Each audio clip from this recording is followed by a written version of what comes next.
Welcome to Penrose Learning, where we make understanding easy. You start by validating prerequisites: an active Azure subscription, a Data Factory instance, and permissions to create data flows. Next, enable Dataflow debug and allocate cores so transformations run interactively. Then connect your source datasets, blob, ADLs, or SQL, and preview sample rows to verify schema. Once done, create a new mapping data flow canvas, add a source transformation, and choose projection. This sets the stage for downstream joins, filters, and derived columns. Now you construct the middle. Add select to pick columns, derived column for calculated fields, filter to reduce rows, and aggregate for grouping. Make sure to enable schema drift only when necessary and supply projection hints to optimize performance.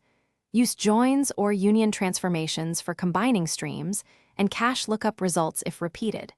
Make sure to preview after each node to validate types and counts. This prevents surprises when scaling to full datasets and gives you confidence in logic before publishing. Finish by embedding the data flow in a pipeline, publish your changes, then create a trigger, scheduled, manual, or event-driven, to execute. Monitor the run in the ADF Monitor tab and inspect data flow metrics like rows processed, memory, and duration. If something breaks, first check debug/cluster size and any timeout limits, then validate projection and schema drift settings. Mismatched types often cause failures. Finally, rerun with a smaller sample to confirm fixes before scaling back to full data. Thanks for watching. If this was helpful, leave a like and consider subscribing. See you next time.